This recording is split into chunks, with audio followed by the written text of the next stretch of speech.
I'll break down my top 10 music video effects for Final Cut Pro 10. Now most of these packs are actually going to cost money, and most of them are just overlays, so you just place them on top of your clips and just change the blend mode. There are some free effects in this video, as well as some of these effects or some of these packs come with like free sample packs, so you can kind of test them out. But most of these effects I'm showing you in this video are paid packs, because I want to make this video a little more of an advanced video to show more expensive, high quality visual effects. The links should be down in the description below. Most of the links are affiliate links, and in this video I will be showing you all of the visual effects that you see right now, so go ahead and continue watching this video. The first effect I want to go over are vintage film overlays. Now these overlays can be great if you want to give your video a really old like vintage look, so like a 16mm camera or 35mm camera.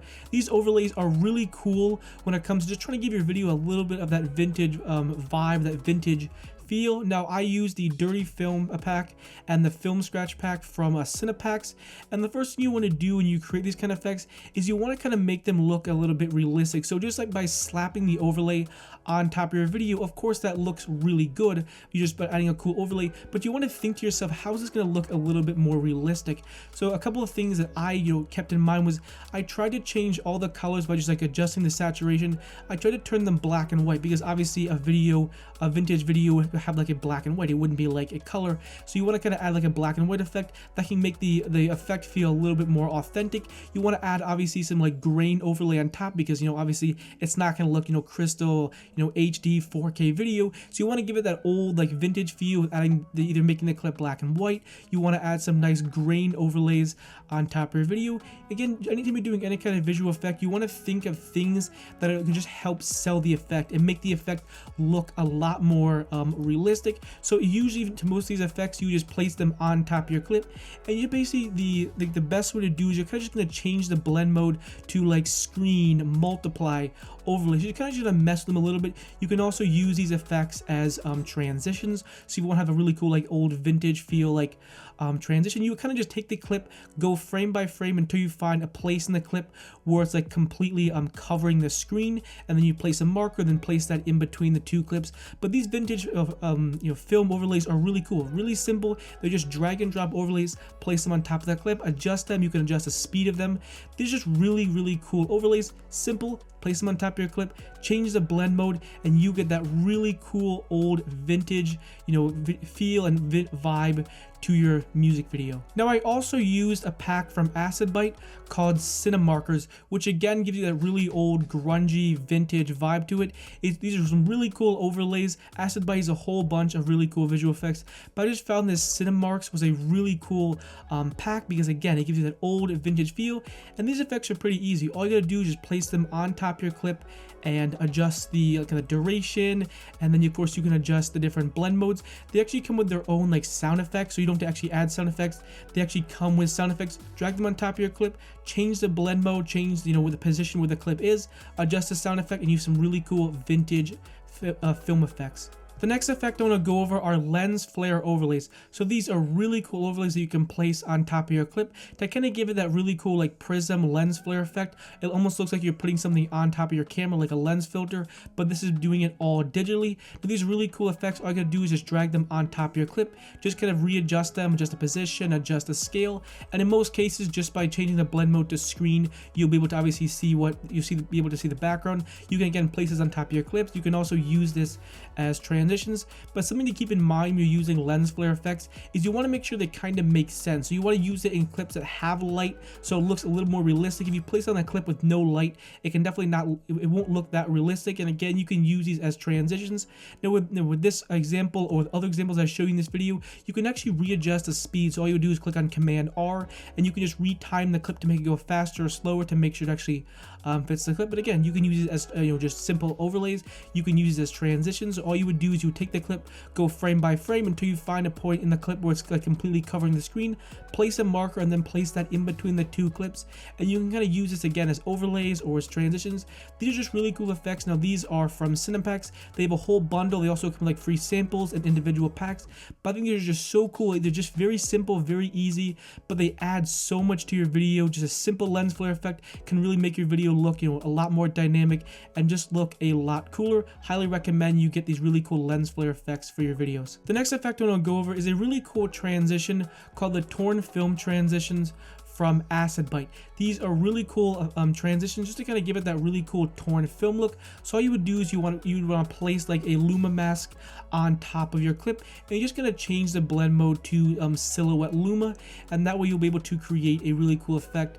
Now once you change the blend mode, all you're going to want to do is just going to want to create a compound clip of the second clip and the Luma mask. Don't do it with all the clips, just the top 2 clips that you see in this example. So just going to create a compound clip. Now what you want to do is you want to find the one that matches up. So you want to make sure the numbers, the Luma mask and the actual torn film, the numbers match up.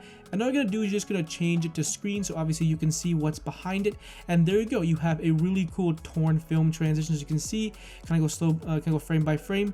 It's really cool torn film transition. You can also add some sound effects. It also comes with its own sound effects.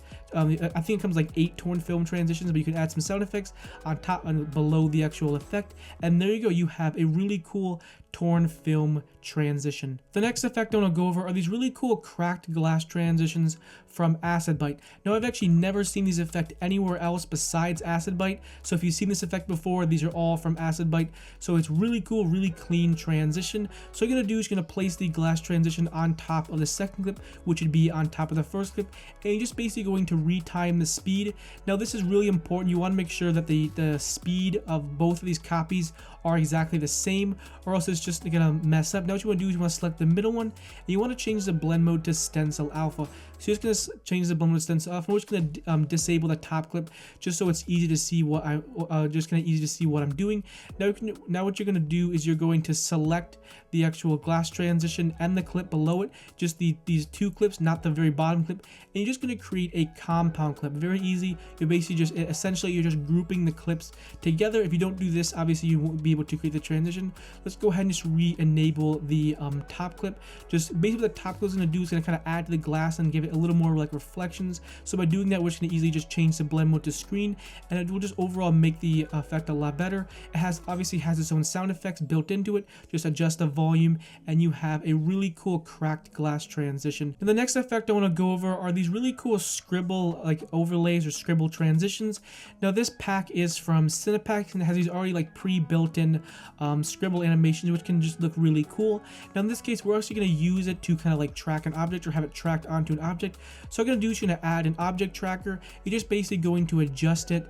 So obviously once you create the object tracker, you're basically just going to find the clip where you actually want it to track. So once you obviously have it located, or where you actually want the object tracker to be, kind of just adjust the position until you get it into the right position or where you want it to be. Then just click on Analyze, and Final Cut is basically just going to analyze the clip and do its best to kind of track the head. So it's really important that the object tracker is big enough and in the correct area. And what we're going to do is we're going to select, or just going to take a scribble overlay, and we're just going to place it on top of the clip. You're just basically going to trim it until you get the duration or the look that you want. So we're just going to trim the scribble overlay, and we're just going to place it on top of the clip, and then I'm just going to trim the clip. And now what we're going to do is we're going to connect that by clicking on the transform tool, and we're basically just going to connect that to the actual, as you see, object track. That's the thing that we just did. So you want to connect it or link it to the object track and then place it on top of the clip. You can of course adjust the different settings. I have a whole video on the object tracker, but as you can see, the scribble animation is completely tracked onto his head, and very simple. It's really cool. You can use these as like a nice way to kind of like track onto the subject. If you want to kind of just using the object tracker, you can create some really cool effects. And then the other effects, all you're going to do is you can simply drag them on the timeline, and you're basically just going to adjust the duration. You're going to adjust you can also adjust the speed. You could slow it down or speed it or do whatever you want. And this is just kind of trial and error. Just kind of go around, practice, experiment with it. They're all animated. You could of course animate them in like Apple Motion or Pixelmator Pro to make your own, but Cinepax just has some really cool pre-built ones. It's just going to save you so much time. So highly recommend you go and buy these Scribble overlay pack from Cinepax. These really cool Scribble animations. You don't do them yourself. They're just easy drag and drop overlays. Place them on top of the clip, adjust the duration, adjust where you want them to be, and there you go. Use some really cool Scribble overlays. Now the next transition I want to go over are these really cool foreground transitions, or in other words like object wipe transitions. So this is a pack from Cinepax, and all you're going to do is you're going to place the first clip on top of the second clip, and you're just going to place the foreground transition on top of all them. So the second clip is just below the first clip, and you're just gonna make a cut where you want the transition to happen. It's not necessary, but it's just so much easier if you do it this way. All you're gonna do is gonna add a draw mask onto the first clip, or like that middle clip, so which is the first clip, which is cut. And you're gonna add a draw mask, and you want to make sure you're tracing around the actual like foreground transition. Don't put the mask on the foreground transition or anything. You want to place it on the first clip, and then you're just gonna trace along. And all you're gonna do is gonna keyframe the mask. So place a keyframe on position, control point, scale, rotation, whatever you want to keyframe. In my opinion, I would do all of them. And all you're gonna simply do is you're just gonna go frame by frame, and you're going to adjust the mask. Now it's very simple. If you mess up, you can just go back a couple frames to make sure everything is lined up. It's definitely a very tedious transition. There are ones that are much easier, so you just go frame by frame until you find a place where it completely covers the screen. So those are just easy ones, but I want to show you a little more advanced way of doing this. And something to keep in mind is you want to make sure it makes sense. As you can see, the way the camera is like panning, and because the location where it's at, this foreground transition kind of makes sense. It's a bus stop, like it's something you would would actually be in the shot. So you want to make sure that the foreground transition makes sense. Like I don't want to put like a PNG image of a dollar bill. That makes no sense. There wouldn't be a dollar bill in real life. So you want to kind of like think practically when you're using these kind of transitions. Think like practically, like would this actually make sense? Would there actually be a bus stop transition? You want to find shots where the camera is actually like moving. So this is definitely takes a lot of pre-planning, kind of thinking through before you go ahead and create this transition. But it's gonna take a little bit of time. It's a little time consuming. It only works with certain shots, and things have to match up. But when everything is done correctly, it is a really clean transition. Highly recommend you try it out. The next effects I want to go over are paper rip overlays, or paper rip transitions. You see all the time these videos using these really cool paper rip transitions. Now I am using mine from Brian Dalmata, and something to keep in mind when you're making these transitions is try to add a flash transition. So you just add an adjustment layer, and then just kind of add like keyframe the exposure, and you would just kind of create a nice flash transition. Anytime you're doing paper effects, I would encourage you to add some sort of flash transition. Now when creating these transitions, you want to do the best you can to make it look as realistic as you possibly can. Obviously it's still going to look a little bit digital, but again, you want to do things that are going to try to make the transition a little bit more realistic. So that would be adding like a nice little paper texture on top of your photos, and then basically just like adjusting or changing the blend mode to screen. All that's going to do is just going to make the effect overall look a lot more realistic.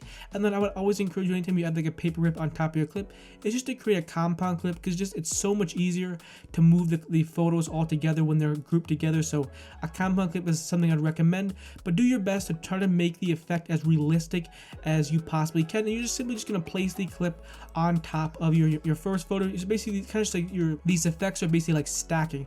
So you're just playing like stacking on top of each other. That you can do is you can add like a nice little like paper rip on top of your clips, so to kind of give it that really cool paper rip. And then of course you can use these as kind of like a paper rip collage transitions. You basically adjust the position and adjust the scale of the actual paper rip, create as many copies as you want, and just simply adjust the position until you get the look that you want.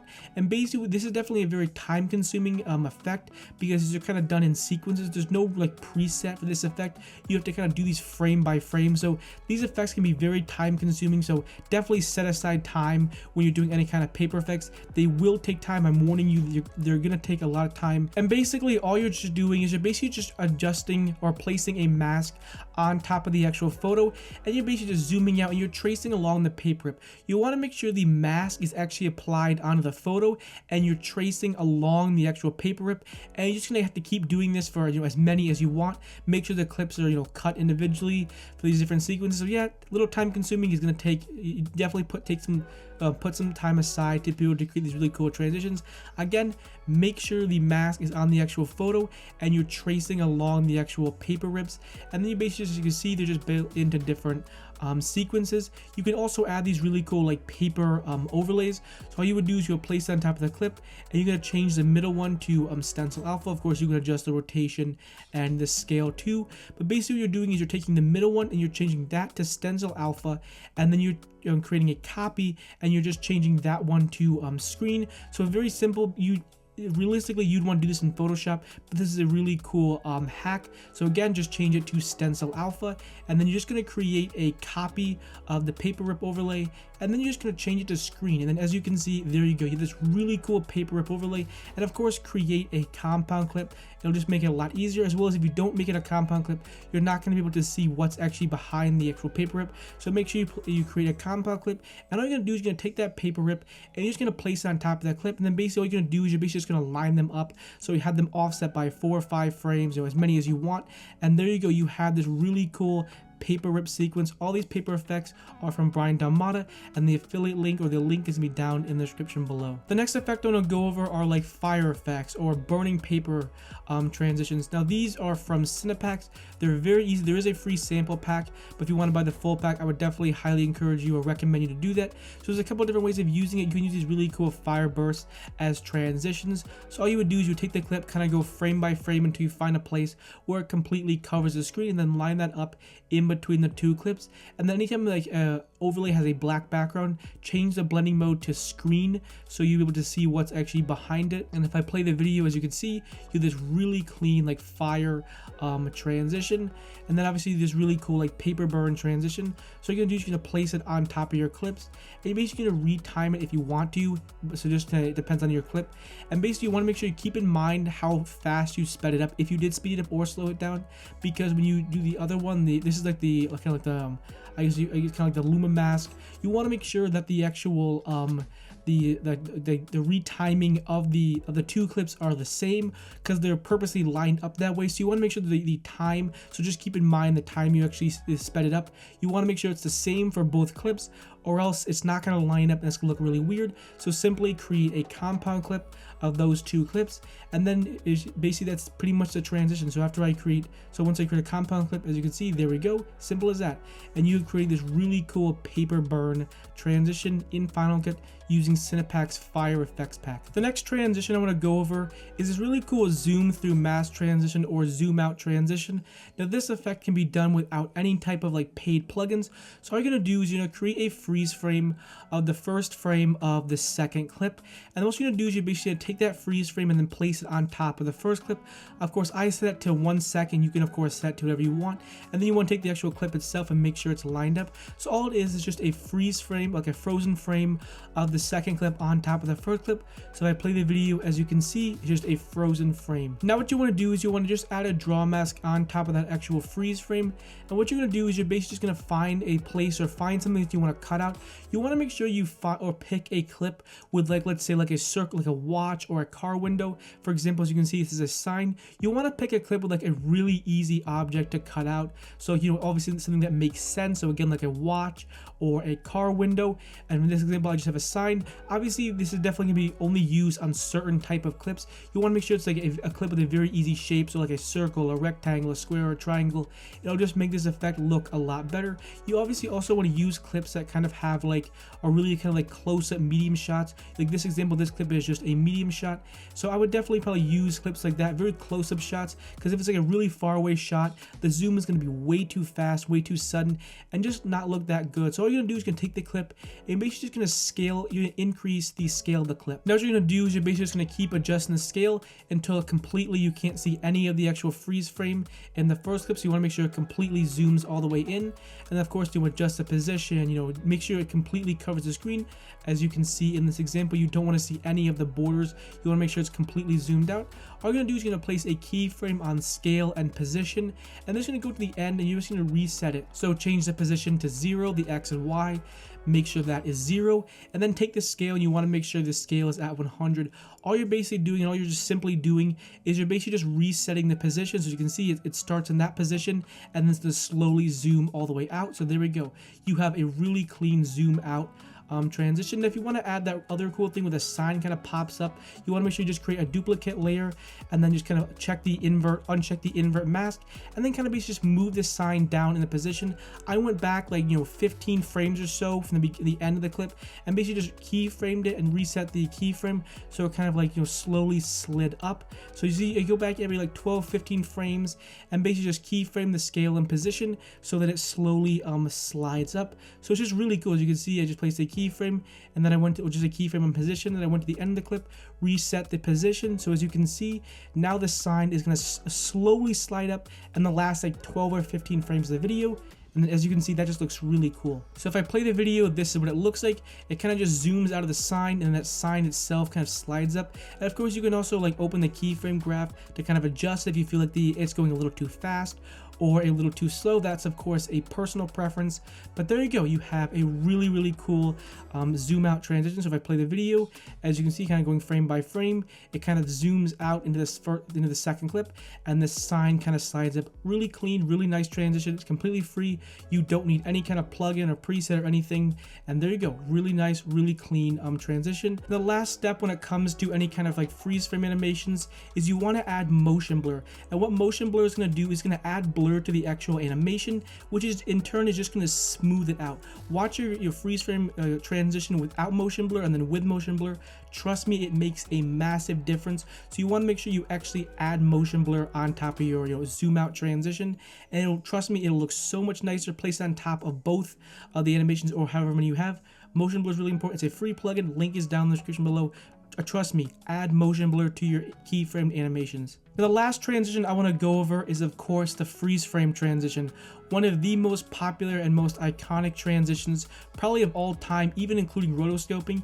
Freeze frame transitions, you see them all the time. Everywhere you look, you're going to see some sort of freeze frame transitions in like a music video or a sports video or a commercial. Now, I actually used add motion with the actual freeze frame transition. Now, this is actually going to require a plugin. I actually didn't use the keyframes built in a Final Cut. I used a plugin called Add Motion, which just makes the keyframes look a lot nicer. So all you're gonna do is you're basically going to create a freeze frame of the last frame of the first clip. Of course, this is gonna be different. You don't want to do the second clip, but in this example, I just created a freeze frame of the last frame of the first clip. Now what you're gonna do is you're gonna take the draw mask and place it on top of that clip, and all the draw mask does is it gives you the ability to cut out the subject. So that's the pen tool in Photoshop or in like Premiere Pro. That's basically what it is. It's basically just a way, or gives you the ability to cut out the subject. So obviously take your time with this. I'm gonna rush through this just for the sake of the tutorial, but again, if this is like a series edit or client edit, make sure you take your time, because this is obviously gonna be really noticeable. If there's a really bad mask, it's gonna be very noticeable. So of course, take your time and make sure everything looks good, just the feather, the fall off, and everything like that.